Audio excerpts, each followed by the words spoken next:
Buenos días, Carlos Segura Foster. Buen día, hermano Ramón, Guillermo. Verdad que me Abrazo. place Bienvenido. mucho volver a estar con ustedes. Sí. Me decían los muchachos, viene poco, y es que me invitan poco. Porque usted sabe que me complace mucho compartir Usted sabe con que lo ustedes. invitamos mucho, pero usted es un hombre muy ocupado, Sí. que anda incluso en las visitas sorpresa del presidente, Sí, así y eso no es cualquier cosa. Esto es todo un plan de trabajo. Mire, Sorprendiendo. hermano, recuerdo ya hace varios meses que vinimos aquí, cuando estábamos en el umbral de alcanzar la meta de lo que fue la oferta de nuestro presidente para sus 4 años de gobierno. Sí.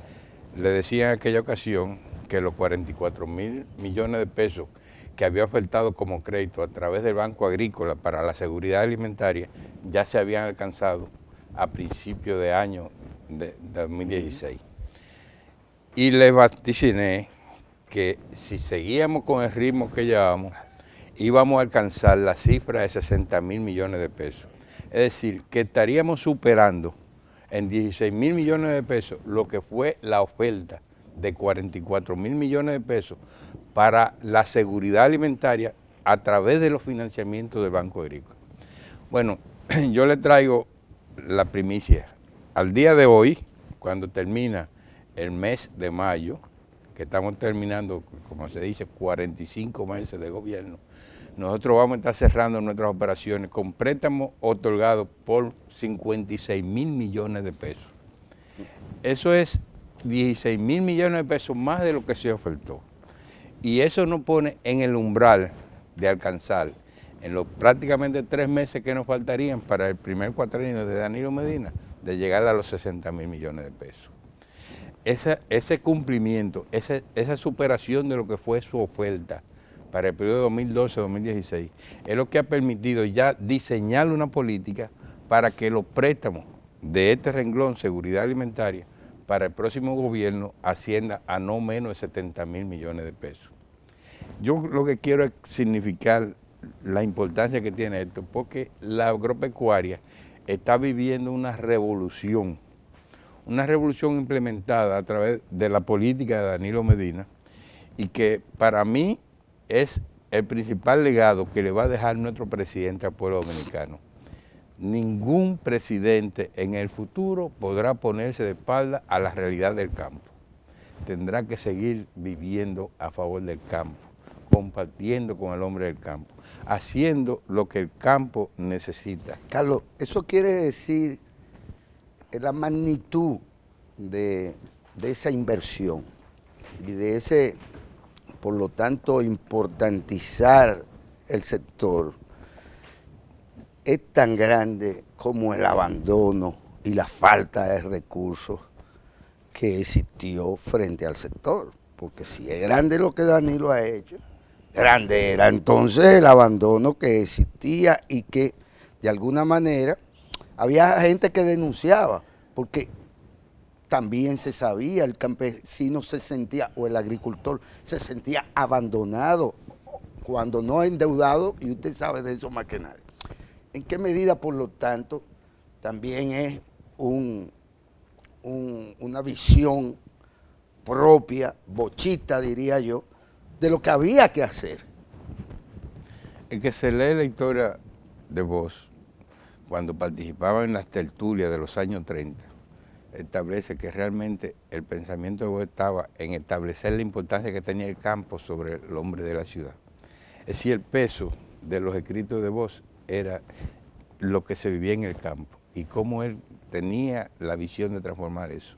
Para mí Danilo es el discípulo más aventajado de Bosch, pero yo creo que es justo reconocer que en los gobiernos del PLD, tanto en el 96-2000 como el que comenzó en el 2004, se habían hecho esfuerzos para favorecer políticas a favor del campo, pero no se había implementado con la cadena que se ha implementado en el periodo 2012-2016.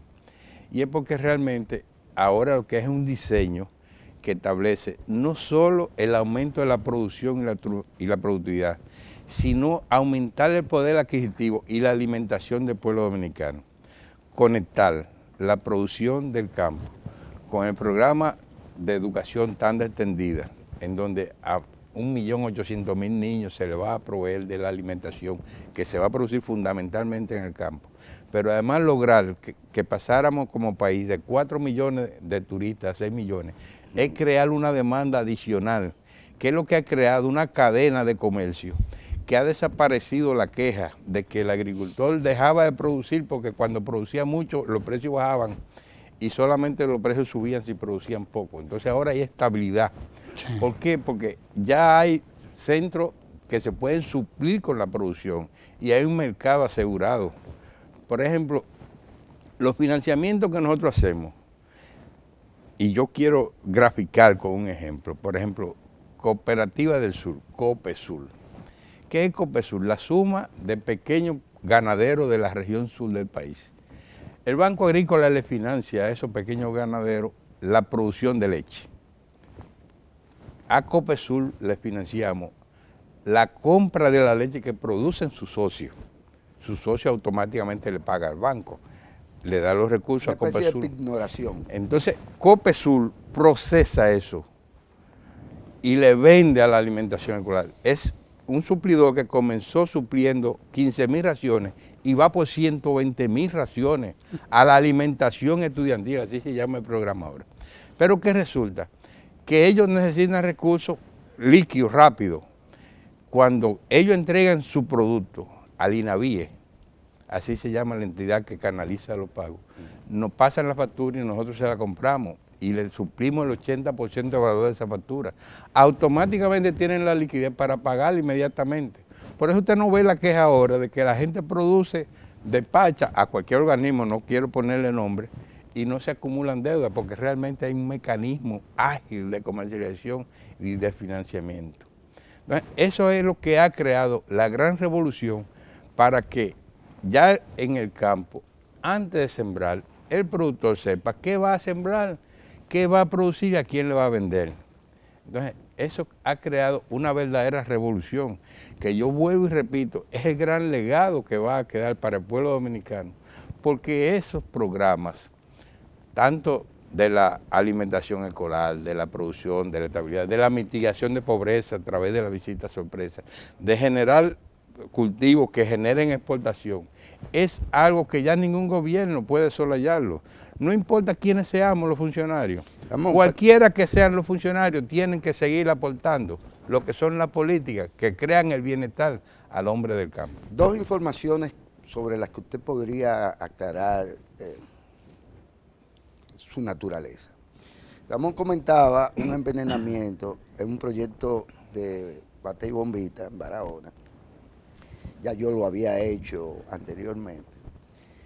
Y nos surge la preocupación, bueno, esto es exitoso, digamos, rentable o sostenible, hasta el último momento en donde se produce algo que bien pudo haber sido accidental, pero que no lo parece de entrada.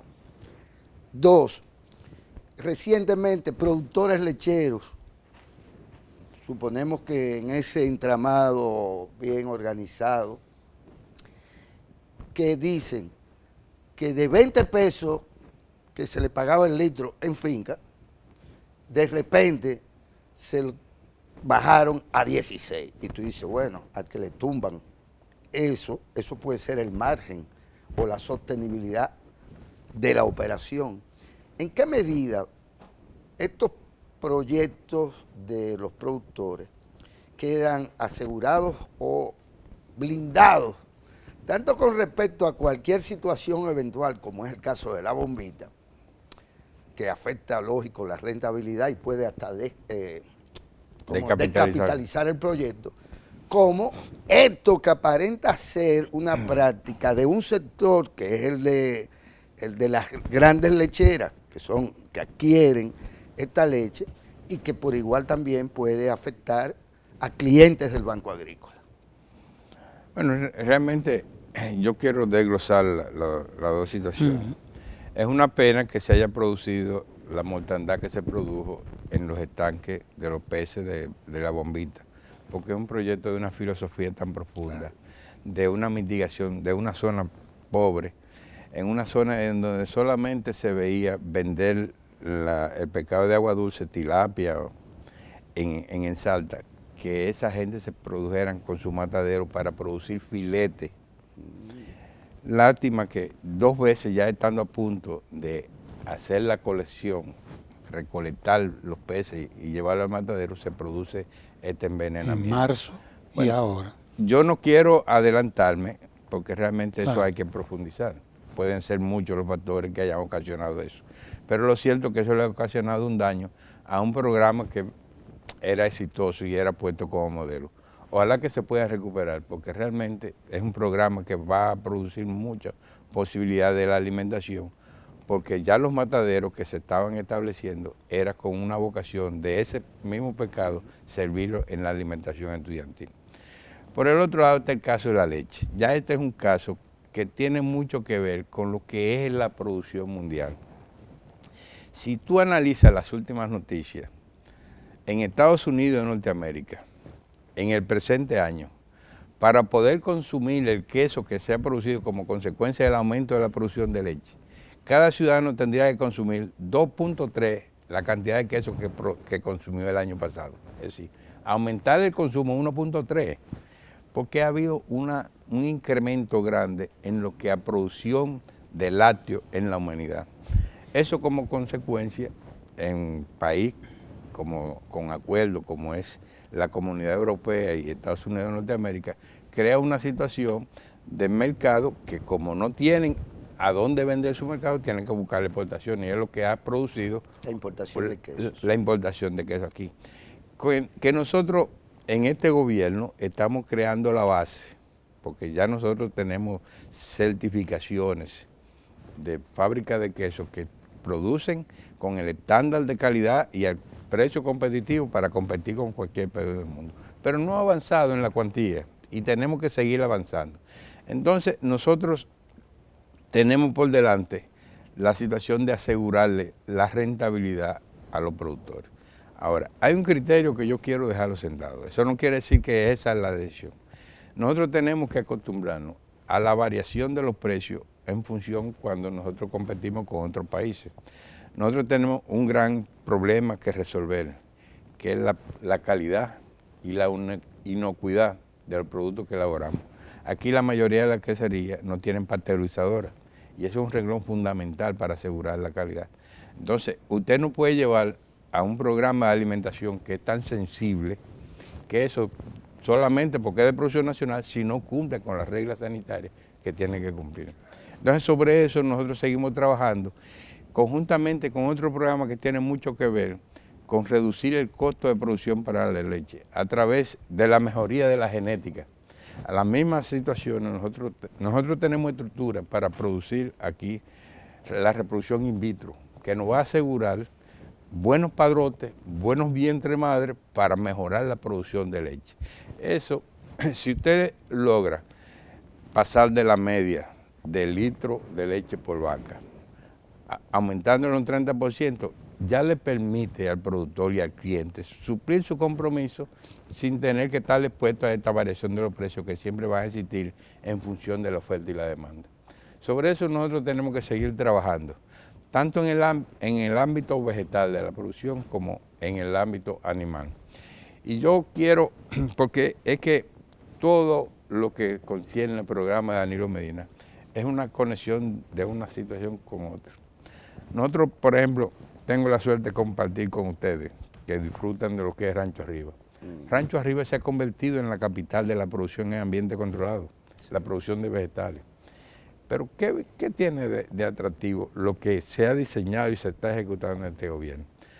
Acabamos de inaugurar la carretera Piedra Blanca Rancho Arriba y se hizo la carretera San José de Ocoa, carretera azul, Cruce de Ocoa. Cruce de Ocoa. Se está terminando Rancho Arriba a Sabana Larga. Es decir, prácticamente el sur y el Cibao van a estar conectados. Y la gente lo ve, Cibao Sur, no. Centro de producción de productos con vocación de exportación conectado a los puertos y aeropuertos del este, del sur y del norte. Cerca de Jaina, cerca de Caucedo, cerca del aeropuerto de Santiago, cerca del muelle de Puerto Plata. Aquí, el haber restablecido la visita de turistas a través del crucero, que vienen a consumir, habían logrado, como se acaba de anunciar, más de 2 millones de turistas ahora, comenzando el año. 2.2. 2.2 millones de turistas, eso apunta a más de 6 millones en el año. Claro. Eso quiere decir que ya la seguridad alimentaria que nosotros tenemos que trabajar no es solamente para los 10 millones de consumidores dominicanos, que también tenemos que pensar en 6 millones más de turistas que vienen a comer aquí, que cuando comen un mangú y un huevo es una exportación, cuando se come un queso aquí es una exportación. Pero nosotros tenemos también una población flotante de un vecino que lo tenemos, nos guste o no nos guste, no podemos prescindir de ello. Mercado. Y lo tenemos como mercado importante. Entonces, nosotros hemos pasado a seguir elevando la calidad de nuestros productos y además de asegurar más del 80% de los productos que consume nuestra población. Nosotros estamos generando exportaciones renglones que, si usted lo toma, se han constituido en los renglones más apetecidos en mercado premium. El cacao dominicano es el cacao preferido de la humanidad. Ahora mismo nosotros acabamos de celebrar cacao un orgánico. evento aquí, una conferencia mundial del cacao, es la tercera que se celebra, es la más concurrida. Y precisamente, ¿por qué se logra eso? Es por el hecho de la calidad de nuestro producto. Es que nosotros hemos sentado la base en estos 4 años para que lo que nos tomó 500 años de desarrollar plantaciones de cacao, nosotros duplicar la producción de cacao en un periodo de 4 años. Eso va a ser una gran revolución porque el cacao se ha constituido en el producto de los dioses. La gente no se da cuenta que el mundo asiático está sustituyendo el té por el cacao, el chocolate. Entonces, eso es lo que hace tan atractivo este renglón. Riesgos del capital y de la inversión, porque el gran tema siempre era que al final el Banco Agrícola quedaba descapitalizado, los productores endeudados por los ciclones, por los factores incontrolables. ¿En qué medida nos estamos garantizando que estos esfuerzos tengan continuidad y no queden en la pérdida finalmente? Esa es la otra parte de la gran revolución. Cuando nosotros llegamos al Banco Agrícola, el gobierno de Daniel Medel llegó, la cartera del Banco Agrícola era 6.800 millones de pesos. 6.800 millones de pesos. Apunten.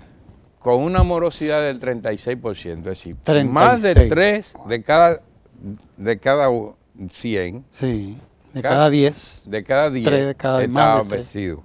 Bueno, hoy, al terminar hoy, nosotros vamos a tener una cartera de 19.500 millones de pesos. Un crecimiento exorbitante, pero una mejoría en la calidad, que la morosidad apenas supera el 7.5%.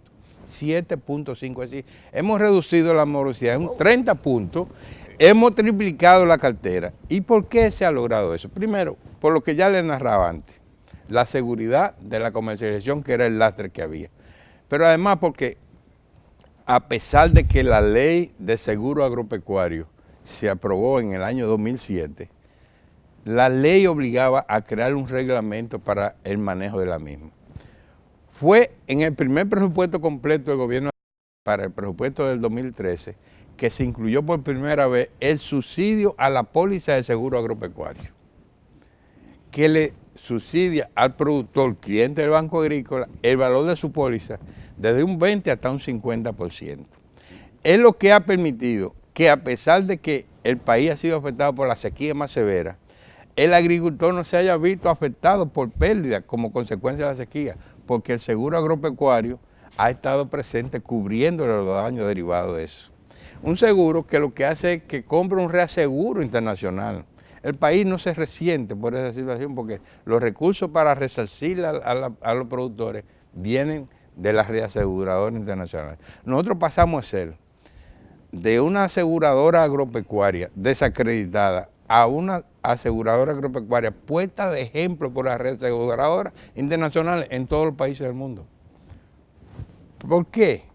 Porque la conexión está en que la gente no accedía a la póliza de seguro como consecuencia de su costo. Y el gobierno entonces le suplió un subsidio, una ayuda que va, como dije anteriormente, entre el 20 y el 50%. Esa es la otra parte que ha permitido, además de la calidad de los financiamientos, además del aseguramiento de la comercialización para que los agricultores puedan tener rentabilidad y cumplir su compromiso, de esos daños atmosféricos fuera del control de los productores, que nadie puede escaparse, entonces esta es la mano del gobierno, que es en definitiva el que le da la cobertura porque le ayuda a comprar su póliza de seguro. Esa es otra de las grandes virtudes que tiene la revolución agropecuaria de Danilo Medina. 50 y cuántos mil, 56 mil millones. Vamos a cerrar el día de hoy, ¿seguro? Al día de hoy. Y vamos a cerrar al 16 de agosto, cuando concluye el primer cuatrienio de Danilo, con 60 mil millones. Eso no tiene que ver con los 19.000 que mencionaste como capital de... esa es la cartera. Eso es lo que queda. Porque los préstamos se dan y se cobran, se desembolsan y se cobran. Lo que se mantiene. Sí. Okay. Ahora, esos 60 mil que va a llegar el Banco Agrícola, la seguridad alimentaria, eso no incluye el programa de mitigación de pobreza del FEDA, ni incluye los préstamos que se dan a través de la Fundación Banreserva y del propio Banreserva, que tiene que también participación en los financiamientos. O sea, estamos hablando del Banco Agrícola solamente. Del Banco Agrícola sin solamente. FEDA. Sin FEDA, sin Fundación Banreserva y sin Banco de Reserva. Y sin la banca privada. Es decir, que las visitas sorpresas no están comprendidas ahí. Bueno, las visitas sorpresas que se financian a través del FEDA no están en este volumen de préstamos. Pero hay partidas de las visitas sorpresas, principalmente las que financian a asentamientos de reforma agraria que sí son financiados a través de los fondos del Banco Agrícola. Impacto de esa inversión. Porque aquí la gente dice, sí, pero a mí no me ha llegado nada de eso que dicen. Bueno, dicen que crece el Producto Interno Bruto, pero yo no tengo nada en los bolsillos. No me ha llegado lo mismo aquí, porque este es un país de cínicos. Nos han convertido en eso alguna gente. Nadie puede Sobre negar. todo ahí en la oposición hay un equipo en eso experto en sembrar incertidumbre, desconfianza, cinismo. Nadie puede negar que ese 73% de la población dominicana que dice que el gobierno de Danilo Medina es un gobierno bueno, está conectado con el hecho de que en 4 años se han creado más de 400.000 nuevos empleos, que han salido de la pobreza extrema más de 900.000 dominicanos, prácticamente 1 millón de dominicanos, porque eso se vive. Y usted lo vive cuando usted analiza lo que sucedió ahora en la votación, que prácticamente 2/3 partes de la población le dijeron que sí a Danilo Medina. Pero cuando usted desglosa que eso se produjo en el campo, en la ciudad, en el hombre, en la mujer, en los jóvenes, en los adultos, en los ancianos, en todos los segmentos de la población, hubo una respuesta positiva hacia un hombre que realmente ha creado un estilo de gobierno, de solidaridad con la gente y que lo ha puesto en práctica con un sentido de humildad tal que todo el mundo lo quiere. Óyeme, todo el mundo lo quiere, hasta aquellos que viven diciendo que Danilo es esto, lo otro, están satisfechos con lo que es el accionar del gobierno. Hasta aquellos que no votaron por él.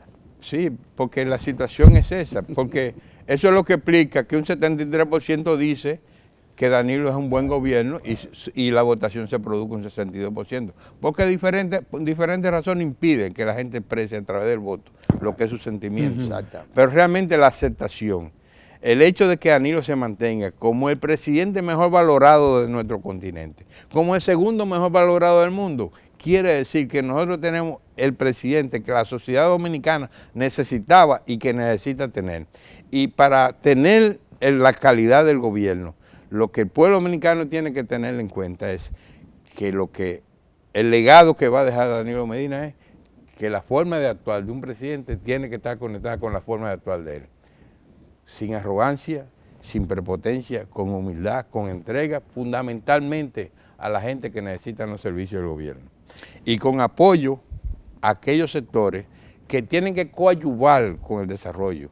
Porque la habilidad es esa, que Danilo está consciente que la única manera del país salir de los problemas que lo han afectado ancestralmente es teniendo la habilidad de asociar los capitales públicos y privados. Y cuando digo los capitales, incluyen los esfuerzos, la mentalidad, todo lo que es el hacer de la sociedad Carlos, dominicana. eso explicaría de igual forma la votación de la provincia de San Juan de la Maguana, asociado a algo que todavía la nación no conoce del todo, y hay que decir, que es el plan de reconversión agrícola de esta provincia tan importante a nivel del conjunto nacional, pero en particular para la producción agrícola y para el sur, como también un distribuidor de riqueza. Háblanos de la posición que tiene este plan del presidente para la provincia y cómo podremos ir viendo ya en este nuevo cuatrenio el avance de algo que quizás se retrasó, y eso también hay que decirlo con cierta transparencia, entiendo yo, como ciudadano. Generalmente los programas que vienen con financiamiento de organismos internacionales tienen retraso en sus inicios, por una serie de ajustes que hay que hacer en los inicios. Pero después que se inician, es como dice, ya estamos sobre rieles, ya corremos solos. Mira, yo voy a evocar lo que dijo el obispo de San Juan de la Maguana, Monseñor Grullón, en el acto de apertura del programa de transformación. Para transformarnos sanjuaneros tenemos que sacarnos de la cabeza las 3 maticas que tenemos. No solamente existen una mata de arroz, una mata de habichuelas, una mata... Usted tiene que saber que hay otras matas. Bueno, ya se han hecho ensayos. Yo quiero citar para mí lo que es la parte más exitosa. San Juan de la Maguana se sembraba una variedad de maíz conocido como francés largo. La media de producción por tarea era 2 quintales. Nosotros, como parte de la transformación del Valle de San Juan de la Maguana, introdujimos una variedad de maíz híbrido. Hubo productores que llegaron a producir 15 quintales por tarea. La media fueron 10 quintales por tarea. Eso ha creado una verdadera revolución porque por primera vez en los últimos 20 años, nuestro país ya este año pasó las 1000 toneladas de producción de maíz que se había perdido. Aquí se producía mucho maíz, pero se había perdido. Pero eso, ¿qué significa eso? Prácticamente haber reducido la importación de la alimentación para la industria porcina y avícola en más de un 30%. Pero un alimento que de buena primera todo el mundo prefiere ese alimento porque el alimento fresco es más nutritivo. Al ser más nutritivo, la conversión de carne se hace mucho más rápido y por tanto la inversión es menor y se acerca más rápido a la comercialización. La proteína que se adquiere. Y yo se lo digo a la gente porque la gente sabe que lo que yo estoy diciendo es verdad. Usted llega a un campo y arranca de una mata una mazorca de maíz y la asa o la sancocha y se la come inmediatamente arrancada y es totalmente diferente a que usted la compre y se la lleva para su casa y la asa o la sancocha el otro día. Pierde, por un día pierde calidad, pierde sabor, pierde textura. Entonces aquí se ha ya establecido un sistema de alimentación que ha permitido, por ejemplo, ese proyecto del espartillar de Duvergé, que se produjo maíz y ese maíz se cortó tierno y se molió y se le dio a la vaca. Duvergé pasó a aumentar en un 50% la cantidad de leche que suplía a la procesadora que le compraba a ellos. Híbrido no es transgénico. No, son... No, para explicar. Pero tampoco te metan en lo transgénico, porque aquí nos comemos con fleques que nos traen de lo transgénico y nadie se muere. Pero entonces si no hablan de semillas transgénicas, ya eso es otro aspecto. Sí. Sí. Pero híbrido no tiene nada que ver. Pero de todas maneras, la humanidad tiene que ir pensando cómo va a resolver, porque cada día somos más los consumidores y los países no crecen, al contrario, ven reducidas las áreas de producción. Entonces hay que buscar la manera de que en las mismas áreas o en menos áreas producir más porque el rendimiento usted lo multiplica por tarea. Por eso yo le decía a una persona que me dice, ¿cómo no vamos a hacer si seguimos creciendo? Dice, como hicieron las ciudades, que cuando encontraron que el terreno no daba para seguir haciendo casas individuales horizontales, comenzaron a hacer la vertical. Así mismo ahora ya hay invernaderos hidropónicos en diferentes pisos. Hasta en los techos. Entonces, va a haber solución porque lo cierto es que es muy difícil que un animal o un ser humano se mueran de hambre. Se pueden morir por otras razones, pero... Pero se pierde la variedad genética. Sí, pero usted tiene que producir genética para que le permita mejorar en menos áreas lo mismo que usted produce en grandes áreas. Es la virtud que tiene la producción en ambiente controlado. Aquí en ambiente controlado se produce. Un buen productor, un productor eficiente, produce lo que producía a cielo abierto 10 veces en la misma área. Devuélvete para San Juan y continuemos con el tema del impacto que tendrá en el corto plazo la reconversión. Correcto. Entonces, San Juan en poco tiempo, además del maíz, va a tener vegetales porque San Juan de hecho es un ambiente controlado por su clima. Ajíes y cosas. Sí, todo lo vegetal. Pero además se ha incursionado con un éxito tremendo en plantaciones de musácea, principalmente plátano. Resulta que la calidad del plátano que se está produciendo en San Juan de la Maguana está compitiendo en sabor, en calidad, con el que se produce en Tamayo, que es la principal zona de producción. Entonces, son renglones que no se conocían en el Valle de San Juan, que ya la gente está incursionando y que le está generando mucho más ingresos que lo que le producía la situación de la habichuela y el arroz.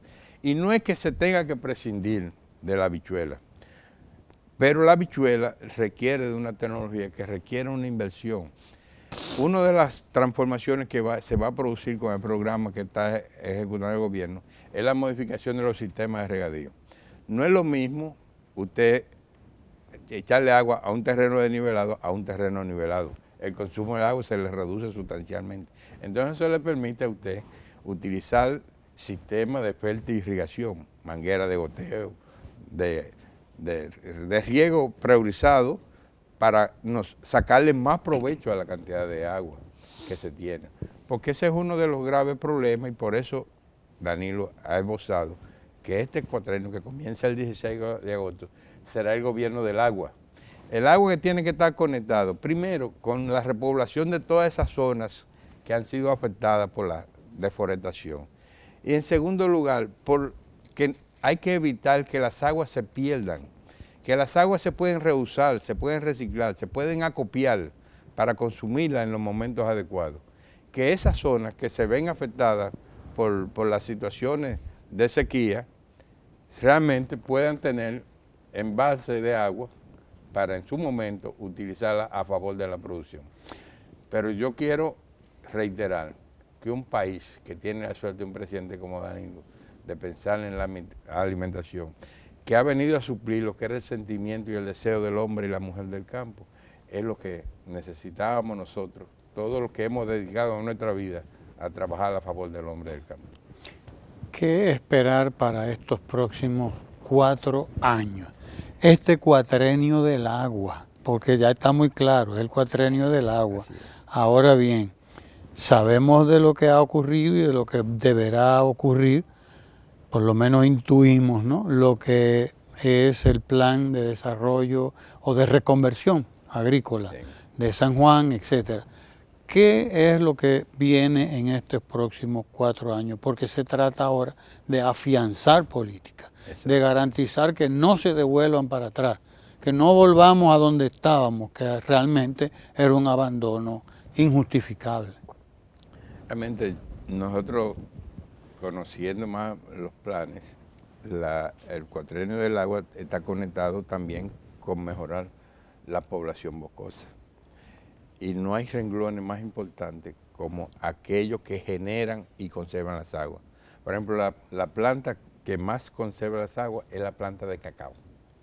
Pero aquí hay que pensar en cacao, en repoblar café, todo el programa, porque aquí se diezmó mucho la producción de cacao. El mango, que es un renglón de exportación, el aguacate. Todas esas son plantaciones que son amigables a la producción de lluvia y a la conservación de las humedades. El aguacate no tanto, según dice Ramón. Sí, pero realmente el aguacate es un renglón que está teniendo mucha demanda porque ya es muy difícil encontrar un país que no consuma. Pero habría que establecer áreas bien específicas, porque puede llegar a pasar como con el tabaco, que se sembró en un momento dado donde no debía. Con el aguacate nosotros tenemos, como ambientalistas que somos, nosotros tenemos también nuestras preocupaciones. Pero Eso es un... Nosotros preferimos el cacao, el mango, el café, para coincidir con ustedes. Lo que pasa es que tiene que haber, y en eso también quizás tú nos puedes dar alguna idea, aunque ya se nos agotó el tiempo, una organización territorial de la producción también. Sí. O sea, nosotros no podemos seguir sembrando cualquier cosa en cualquier sitio. Se supone que habrá una planificación de la siembra. Yo creo que sí. Yo creo que sí, que es conveniente sacarle provecho a las regiones en lo que más potencial tiene. Es eso. Si yo fuera el dueño del país, yo dijera, bueno, en todas las líneas vamos a concentrar en la siembra de musácea, principalmente guineo, y vamos a concentrar la siembra de arroz para el Cibao Central, y vamos a concentrar los vegetales. Entonces, es una manera de zonificar las mayores potencialidades para los renglones que más poder nosotros podamos encontrar. Exacto. Pero eso hay que estudiarlo, y eso es parte que tiene que hacerse a través de efectos demostrativos, porque realmente es muy difícil cambiar la cultura de la transformación de lo que es el renglón tradicional de una zona. Se podrá pasar de 60.000 a 100.000. Por ejemplo, óyeme lo que... El INDA, ustedes deben recordarlo. El algodón. De allá. Ahí no se producía nada, esa es la zona de miseria. El gobierno desarrolló ahí un proyecto de producción de plátano, que tiene esa zona, como dicen en mi campo, caché bombita. Sí, el PRODEVA es una finca modelo de producción de plátano. En el sur. Sí, allá en Oviedo, donde se producía el algodón y posteriormente se pasaba mucha miseria con el maní. Ahora se produce plátano. Debajo de las aspas que producen energía eléctrica están las plantaciones de plátano. Ahí, con una calidad que es muy raro encontrar en otras zonas. De cada racimo, eso se llama el 80% de los granos son categoría A y solamente el 20% pasa a ser categoría B. Eso. Con el banano no hay preocupación a mediano plazo. No, porque realmente cada día que pasa la humanidad demanda más banano.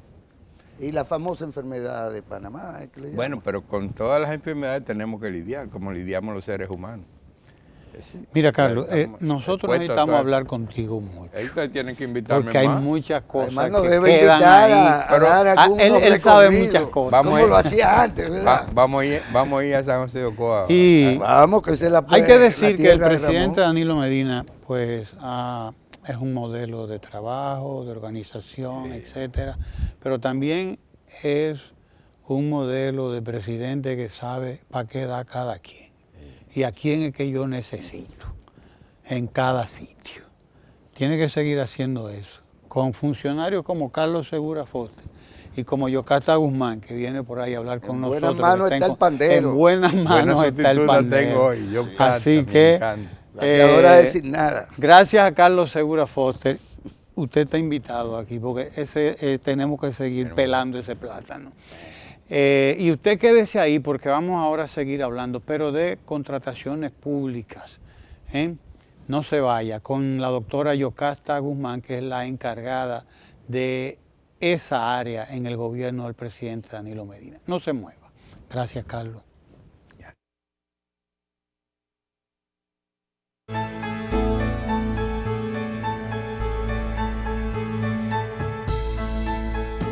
Primeramente sembré aguacate, pero con la ayuda de Dios y la fuerza de mi brazo, mojándolo con galón, no pude aguantar más. El agricultor de Monte Bonito es una persona que entusiasma a uno por motivo que a ellos le encanta trabajar. Nosotros, esta asociación cuenta con 307 agricultores. No había agua para irrigar y ningún fruto, ningún producto se da sin agua. Aquí había personas en Monte Bonito que no contaban con un pedazo de tarea ni para un solar de una casa. La situación en mi casa con mis hijos estaba por lo menos triste, porque si hallaba 100 pesos para suministrar el día, tenía que repartirlo para desayuno, comida y cena. Ya después de coger tanta batalla, tanta lucha con estos terrenos, acercamos al presidente y le explicamos la situación que tenemos aquí.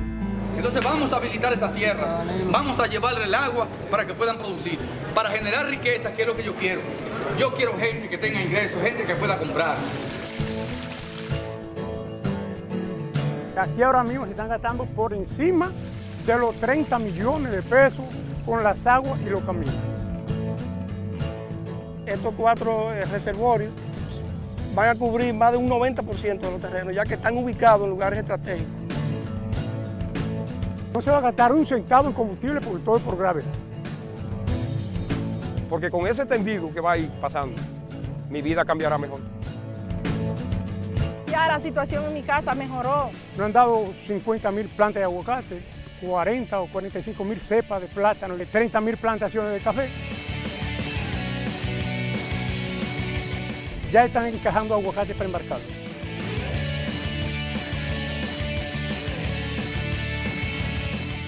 Con 100 o 200 matas de aguacate pariendo, aquí no habrá pobre.